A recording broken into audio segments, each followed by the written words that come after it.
Ayan, so punta na tayo sa third part ng discussion. Okay? So I have here a simple video showing you the different regulation of the male reproductive hormones. So, manood na lang muna tayo. This video will discuss the hormonal regulation of male reproduction.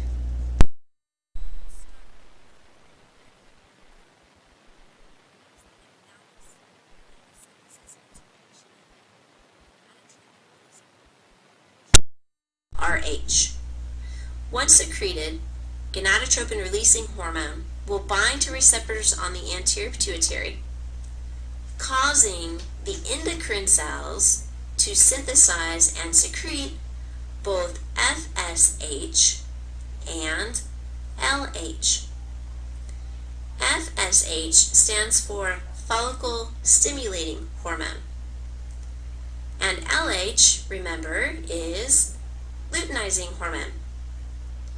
LH, as we discussed in previous videos, will stimulate the Leydig cells of the testes to synthesize and secrete testosterone.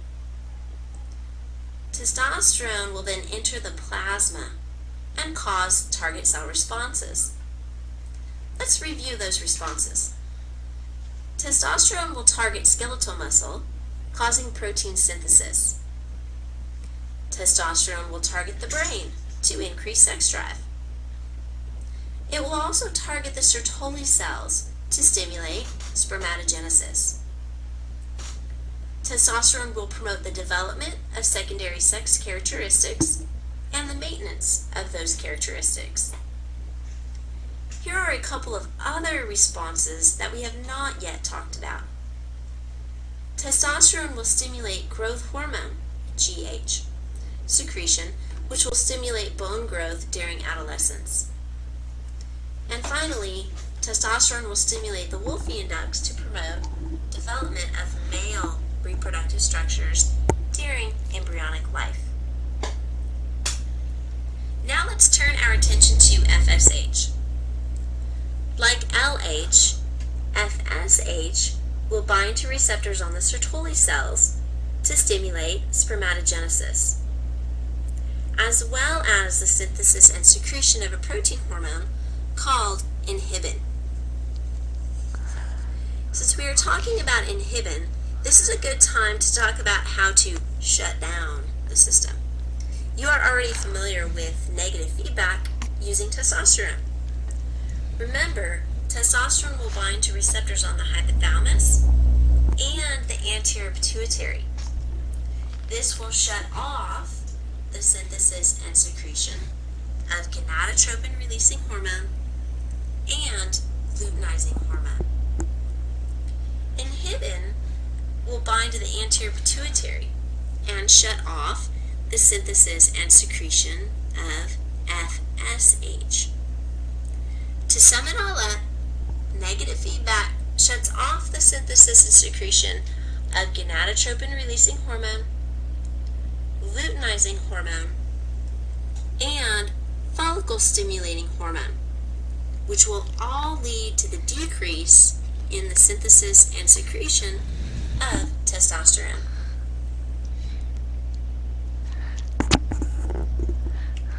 This video will discuss. So, yan. So, yun yung regulation, di ba? So, as you can see here, this is the picture on Guyton, di ba? So, zoom ko lang siya. So, as you can see, there's a portion on the central nervous system, ang pangalan niya, hypothalamus, di ba? So, yung hypothalamus kasi, it secretes what we call gonadotropin-releasing hormone. Okay? So, that gonadotropin-releasing hormone will stimulate the anterior pituitary gland to produce the FSH or the follicle stimulating hormone and luteinizing hormone or LH. Okay? So, yung anterior pituitary gland na to will produce these two hormones, diba? So, in effect, the luteinizing hormone will stimulate the Leydig cell. So, yung mnemonic ko dito is usually L is to L. So, Leydig luteinizing hormone, Leydig luteinizing hormone. Okay? So, the LH will stimulate the Leydig cell leading to the formation of testosterone. Okay? So, itong testosterone na to will have two main functions that will cause the androgenic effects or the secondary sexual characteristics of the male individual, and also it stimulates what we call Sertoli cells or the supporting cells or the nurse cells tinatawag nila. Okay, so it will stimulate the Sertoli cells, leading to the what we call stimulation of spermatogenesis. Okay, so the FSH naman na release ng anterior pituitary gland will stimulate the Sertoli cell also, that will cause the stimulation of spermatogenesis. Basta tandaan nyo, Sertoli cells is responsible for spermatogenesis. Sertoli is to spermatogenesis, or S is to S. Leydig is to LH. Parang ganun. So, yun lang yung mga technique para maalala natin. Okay? Also, then, we have what we call inhibin na rinarelease ng Sertoli cells. So, this, from the word itself, inhibin, it inhibits, okay, the secretion of both FSH and LH. So parang it is responsible for the negative feedback of the different hormones produced in the male reproductive system. So para siyang signal that will cause the negative feedback. Kasi ang nangyayari dyan, if there is sufficient amount of testosterone, that will send signals to the anterior pituitary gland to decrease the formation of LH and FSH to maintain homeostasis. Parang ganun. Okay? Ayan. So, yung sinasabi ni Doc kanina na menopause, sa lalaki meron din. Okay? So, ang tawag doon is male climacteric or tinatawag na andropause naman sa lalaki. Okay? So, most men begin to exhibit slowly decreasing sexual functions in their late 50s or 60s. So, meron daw minsan umaabot ng 80s to 90s yung pag-decrease ng sexual function nila. So, yun. So, the gradual decline in sexual function is related to decrease in testosterone secretion.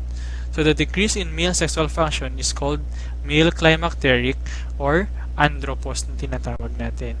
Okay? Yung symptoms na na-experience ng lalaki is that there's hot flashes, suffocation, and psychic disorders similar to the menopausal symptoms of the female. So, parang counterpart ng menopause. Okay? That is your male climacteric or andropause. Ayan. Then, mga clinical correlations ulit sa prostate gland naman tayo. So, for prostate gland, it begins to grow at puberty due to the stimulation of testosterone. So, kapag nag-grow na siya, usually stationary na yung size nun pag lumaki na siya up to age 50 years old. Okay? So, at that time, some men begins to involute along with decreased production of testosterone by the testes. Pero, yun yung normal. Meron kasing tinatawag na benign prostatic fibroadenoma. Okay? It is usually it causes urinary obstruction. So, ano nangyayari dito sa benign prostatic fibroadenoma? There's usually hypertrophy. Okay? That is not caused by testosterone, but instead, there is abnormal overgrowth of the prostate tissue. Okay? So, ano nangyayari kasi, nagkakaroon ng prostatic enlargement. So, pag lumaki kasi yung prostatic enlargement, it can cause obstruction or iniipit na yung mga daluyan ng yung mga conducting pathways natin. So, parang iniipit niya due to the enlargement. Kaya nagkakaroon ng tinatawag na urinary obstruction due to the compression of the urethra by the prostate gland. So, yun lang yun. Yun lang yung key point dito sa benign prostatic fibroadenoma. Okay? Because of the hypertrophy, it can cause prostatic enlargement leading to urinary obstruction. Okay? Then also, another clinical correlation for the prostate is the prostate cancer. Ito daw yung responsible for the 2 to 3% of all male deaths. So, parang major cause of death ng males. Okay? Kung sa babae, breast cancer. Sa lalaki, usually, prostate cancer. Okay? So, ito naman, it is stimulated by testosterone. Unlike the benign prostatic fibroadenoma, it is not stimulated by testosterone. Unlike prostatic cancer na stimulated by testosterone. Okay, so yung management dito usually is removal of the both testes And so that testosterone cannot be formed. Kasi we all know that the testes produces testosterone. So kung wala yung testosterone, walang rapid growth ng cancer cells. Parang ganun lang yun. Okay? Also, for the management of prostatic cancer, this is usually inhibited by administration of estrogen.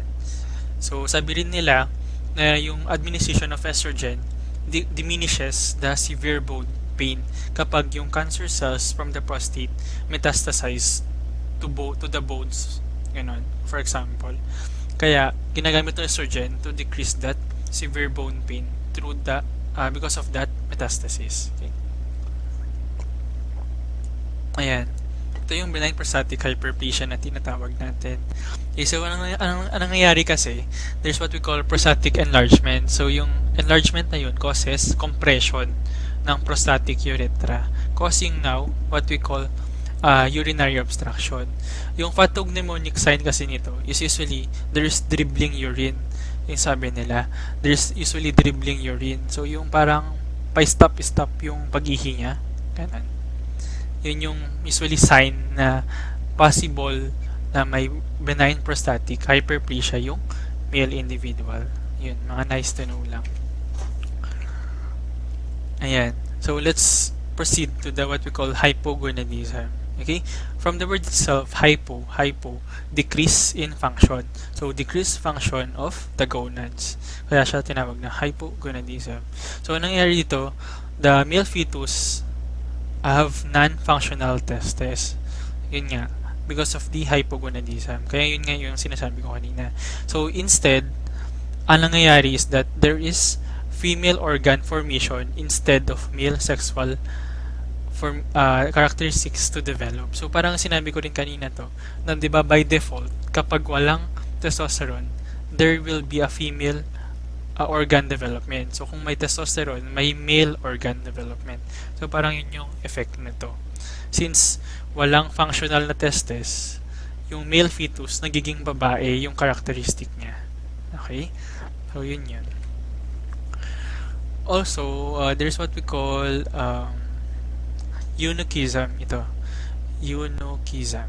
Okay? So, when a boy loses his testes before puberty, a state of eunuchism ensues in which he continues to have infantile sex organs and other infantile sexual characteristics throughout life. So, nangyayari kasi dito, diba, nakita nyo kanina that testosterone has an effect on the penile, on the male reproductive organ, diba? It usually causes penile enlargement, scrotum enlargement, ganon. So, kung walang testosterone, yung lalaki na with hypogonadism, yung penis niya usually para siyang bata. So, as you can see on the picture, diba? Parang infant yung size ng penis niya. And yung mga organs niya for male reproductive. Okay? So, yun lang naman yun. Then also, sinabi ko rin kanina ito, parang secondary effect ng testosterone is that, di ba, mabilis yung pagtangkad, pero short yung duration. Ang nangyayari dito sa hypogonadism, walang testosterone. So, ibig sabihin, yung height niya, mas matangkad siya compared sa normal male individual. Okay, kasi nga, walang testosterone na mag-unite nung epiphysis niya sa long bones. Okay? Gets? Ayan. So also, kapag decrease yung testosterone due to the hypogonadism, yung voice nung individual, childlike, kasi nga sinabi ko kanina, yung function ng testosterone is for the masculine voice of the male individual. So kung walang testosterone, yung voice niya parang bata. Okay? Also, there is no loss of hair on the head. So there is no symptoms or there's no, walang baldness. Kasi nga, walang testosterone na magkakaroon ng, na magkakause ng decrease growth sa head. Okay? Ayan. Then, yung normal adult masculine hair distribution niya daw is wala din. So, yung mga hair growth, hindi siya prominent. Okay? Because nga, walang testosterone. So, yun lang yung point niya. So, ito, pictures showing you eunuchism. Okay? Or hypogonadism. So, as you can see in the picture, yung male sexual organs niya is usually not developed. Usually, parang pang-female yung itsura. Okay? So, yan. Yan yung tinatawag na eunuchism. Okay? Ayan. So, mga another key points lang dito. So, yun. Kapag after puberty naman siya, usually, kapag mga castrated after puberty, yung male secondary sexual characteristics niya, bumabalik sa child. Kasi nga sinabi ko sa inyo, yung testosterone is responsible for the male or responsible for the secondary sexual characteristics. So, kung wala na yung testosterone, hindi na magde-develop sa secondary. O, hindi na magde-develop yung parang mature na state ng individual. Parang ganun. Okay?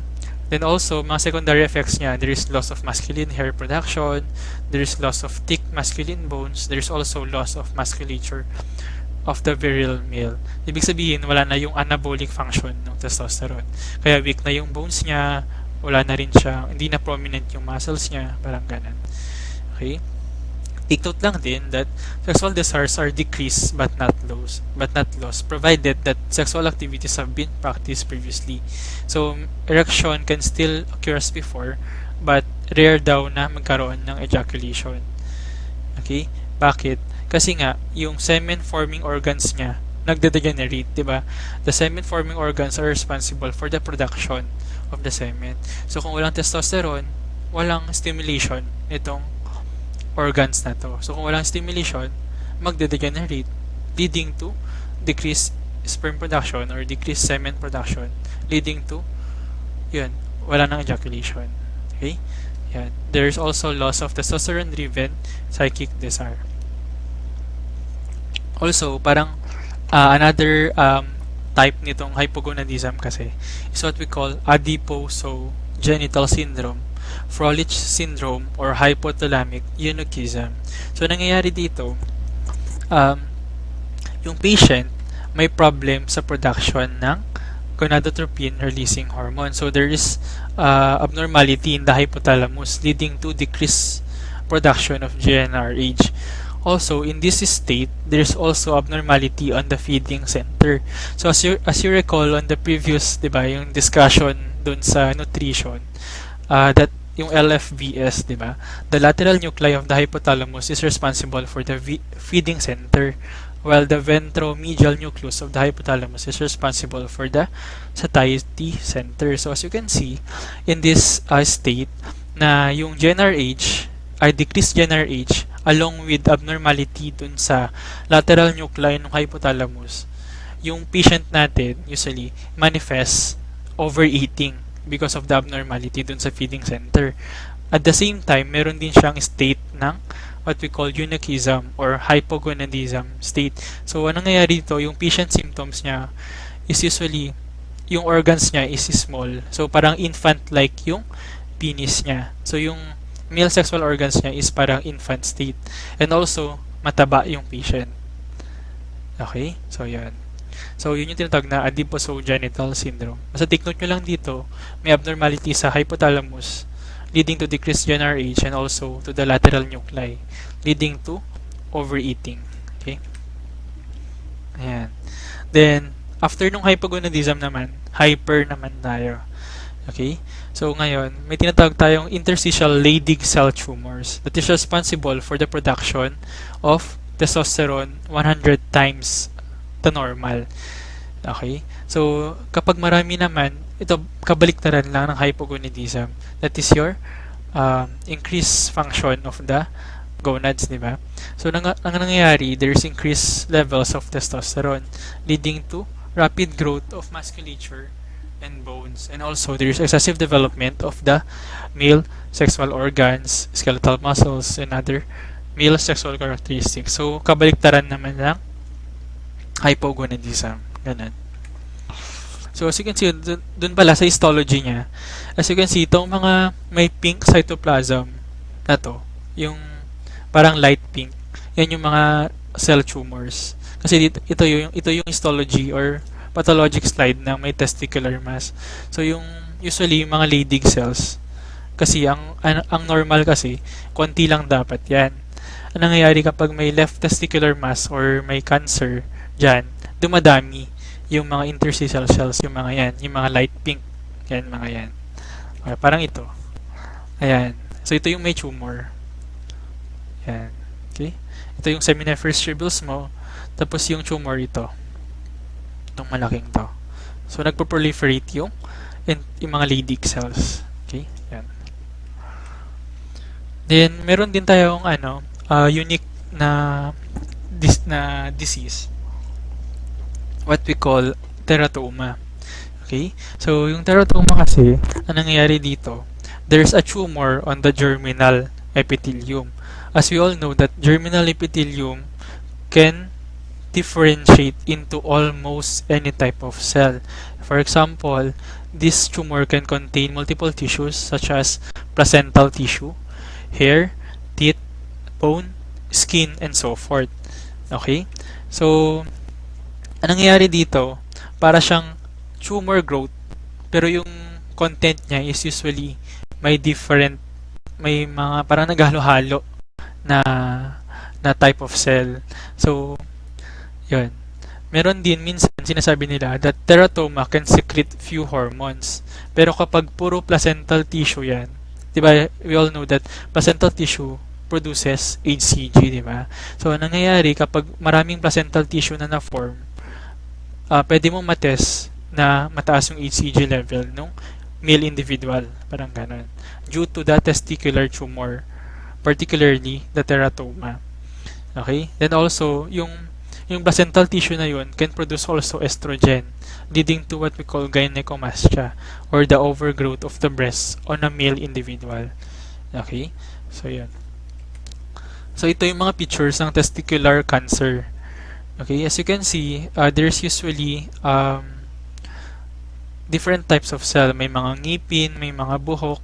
Ngayon, usually, meron din daw eyeball dun sa may teratoma. So, ito yung buong testicular mass.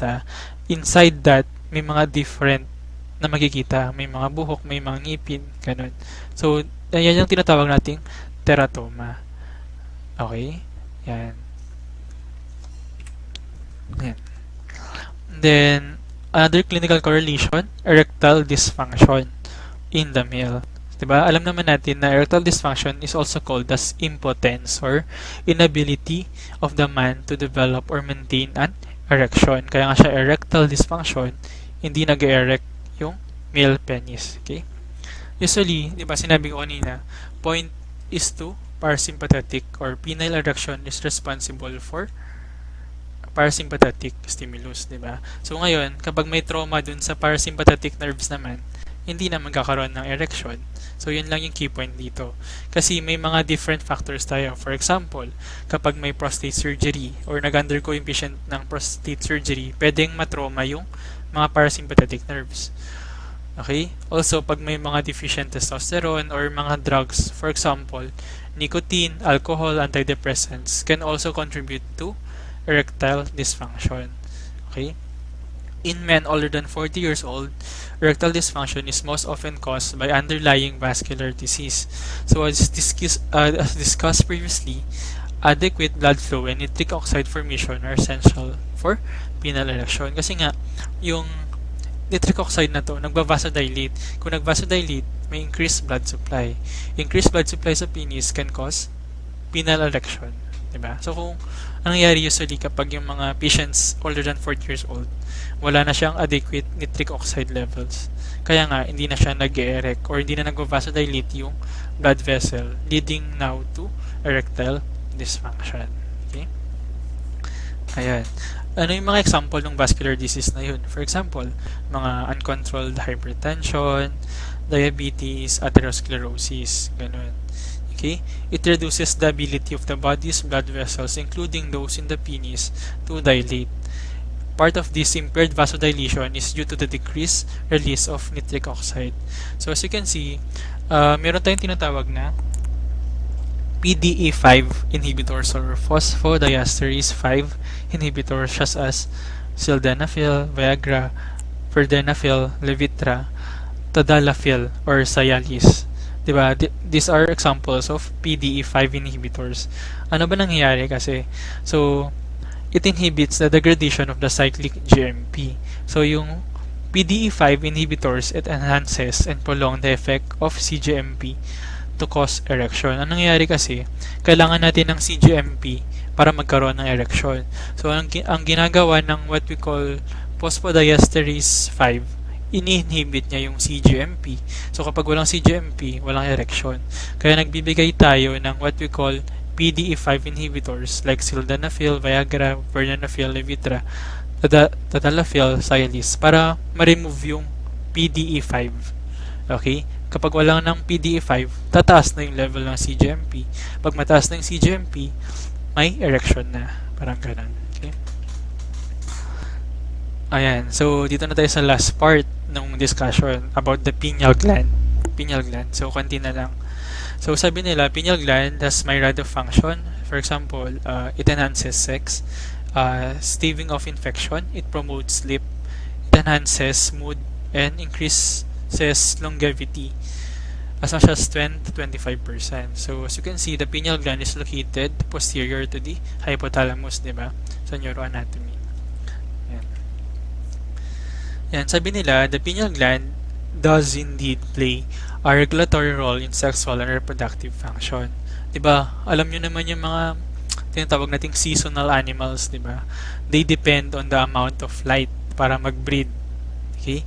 Kasi sinasabi nila, yung role ng pineal gland sa mga animals na to is that kapag nakita nila na parang there is increase in brightness or light, parang signal yun na mag-reproduce sila.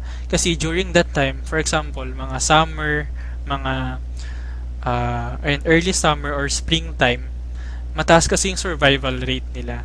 So, yung sinasabi nung text na to is that usually, yung pineal gland affects the seasonal fertility of those animals. So, usually, parang signal yun na pwede sila mag-reproduce during that time kasi nga mataas yung survival rate. Pero kapag mababa yung light or mataas yung darkness or prolonged yung darkness, parang signal yun na wag mo na mag-reproduce kasi nga yung survival rate is decreased. Parang ganun lang yung role ng pineal gland sa animals. Pero ang pag-usapan talaga natin dito is the function sa male individual. Okay? So, ito na rin yung sinasabi ko kanina. Kasi yung amount of light stimulates the suprachiasmal nucleus of the hypothalamus, activating the pineal secretion. So, yan. Ayan. Also, because of this production of or stimulation of the pineal gland, it releases what we call melatonin. Yung melatonin kasi na yun, it decreases daw the gonadotropic hormone secretion. So, ibig sabihin, parang sign yun na wag mo na mag-reproduce since walang GnRH that will stimulate the testes to produce parang sperm. Ganon. Okay? So, parang, role in whether to reproduce or not. Parang yun yung effect niya sa animals. Okay? Ayan. So, ito na yung pinaka-main point. Does the pineal gland have a similar function for control of reproduction in humans? So, yung answer ng mga physiologists is that it is unknown. So, however, tumors sometimes occur in the region of the pineal gland. So, some of these tumors secrete excessive quantities of pineal hormones, whereas others are tumors of the surrounding tissue and press on the pineal gland. So, may mga different mechanism. Either may tumor dun sa pineal gland or may mga tumor sa surrounding tissue that can compress the pineal gland. So, ano nangyayari? So, both types of tumors are often associated with hypogonadal or hypergonadal function. So, perhaps the pineal gland does play at least some role in controlling sexual drive and reproduction in humans. So, hindi ba siya certain na may effect ba talaga yung pineal gland sa reproduction ng male individual? Kasi nga, parang naputunayan lang nila kapag may mga tumor or may nagpe-press dun sa pineal gland, pwedeng yung function is hypogonadal or hypergonadal function. Okay? So, parang hindi pa definite. Okay? Basta ang alam nila, it plays at least some role. So, may minor effect yung pineal gland sa sexual drive and reproduction ng human being. Okay? So, these are my references, Guyton and Hall, 13th edition. Tapos, ito na yung mga link ng mga YouTube videos na in-add ko dito sa slide ko. So, yun. Thank you very much. Have a good day.